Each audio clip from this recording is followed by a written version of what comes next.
साबरमती जी, सह संयोजक रमावतार जी, राजकुमार जी, पारी हंसराज जी, साबरमती जी प्रजापत, सह मंच पर पधारे हंसराज जी, सोनी भागीरथ जी फुलवारिया मंच पर पधारे। हमारे बीच में पुष्कर सिटी के सह संयोजक भागीरथ जी से भी निवेदन है, आप भी महाराज जी का माल्यार्पण करें। बोलिए सत्य सनातन धर्म की, श्याम रामचंद्र भगवान की, उमापति महादेव की, हनुमान जी महाराज की, गौ माता की।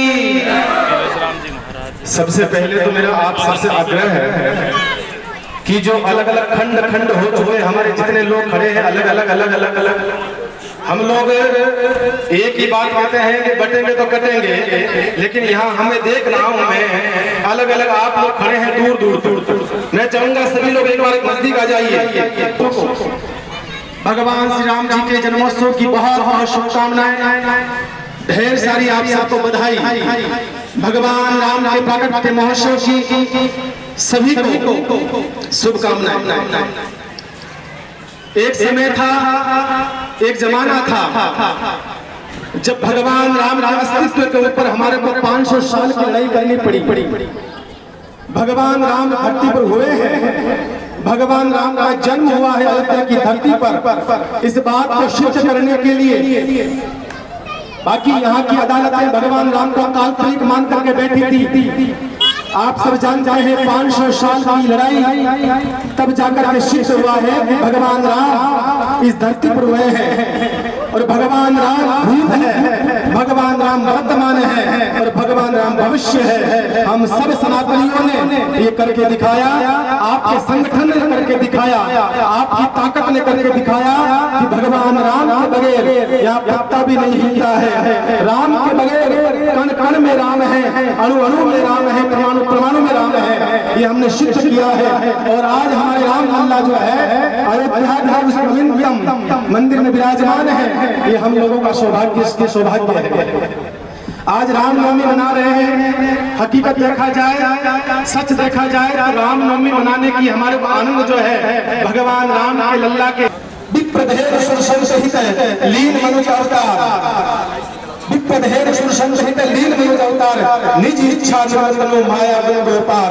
भगवान राम इस धरती पर आए हैं, भगवान का प्राकट्य हुआ है तो हमें जरा कुछ सीखना चाहिए, क्योंकि हमारे सनातन में जितने देवता हुए हैं, जितने अवतार हुए हैं भगवान के, सब अवतारों ने कुछ न कुछ हमें सीख दी है। भगवान राम का जन्म जो है हमें बहुत कुछ सीखने के लिए प्रेरणा रखती। भगवान राम ने सिखाया है कि शत्रु भी हो तो उसके सामने कैसे लड़ा जाता है। शत्रु भी हो महाराज, भगवान राम का शत्रु भी छोटा मोटा नहीं था। उस जमाने का बहुत बड़ी ताकत थी, मानो अमेरिका था उस जमाने का, समझो आप।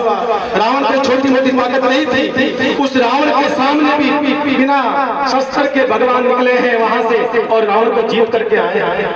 भगवान कहना चाहते हैं कि शत्रु आपका अगर ऐसा हो तो कैसे उसके साथ नीति होनी चाहिए। भगवान राम ने नीति सिखाई है, कभी किसी को छेड़ो मत, आगे होकर के कभी किसी को छेड़ो मत, और कोई छेड़ता है तो उसे छोड़ो मत, उसको घर में घुस करके मारो, चाहे सिंदूर ऑपरेशन करना पड़े कोई दिक्कत नहीं है, पर घर में घुस कर उसको मारना चाहिए।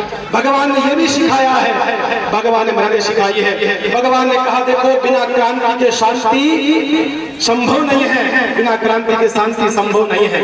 इसलिए मैं बार बार कहता हूँ मेरे भाइयों बहनों, भगवान श्री राम से सीखने की आवश्यकता है। रामनवमी का मतलब ये नहीं होता है कि एक दिन हम जय जयकार कर ली और रामनवमी हमने मना ली। रामनवमी का मतलब होता है राम का आचरण, राम की मर्यादा, राम का अनुशासन कैसा होना चाहिए सिखाया जाता है।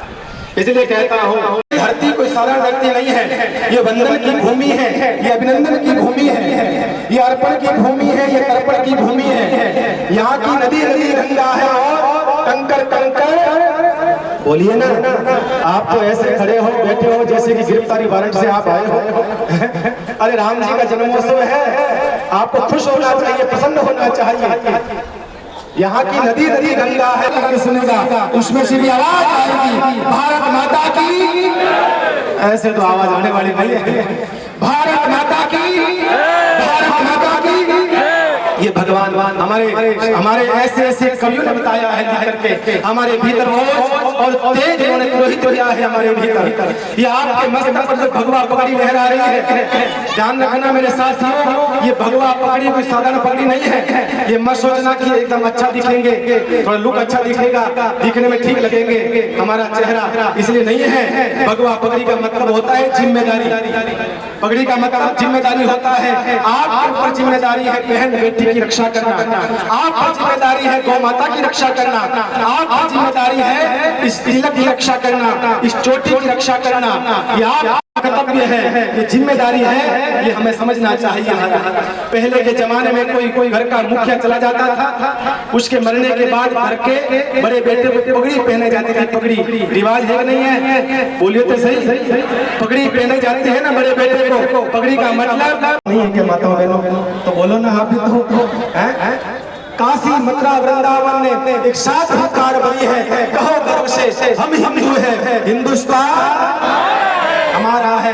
हर हर महादेव की शिव सेना निकल पड़ी, सर पर कफन बांध करके बजरंग तेरी फौज चली, गली गली में गूंज उठा माँ भवानी का जयकारा है, कहो गर्व से हम हिंदू हैं, हिंदुस्तान। ये कब होगा? जब हम बात जाति में नहीं बटेंगे। भारत माता की, भारत माता की, हर हर महादेव।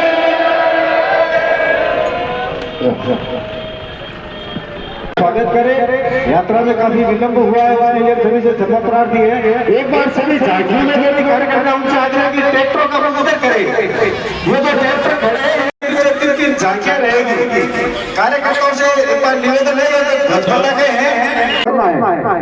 इसलिए सभी बंधुओं से आग्रह है एक बार व्यवस्था में सहयोग करें। यात्रा प्रारंभ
Thank you.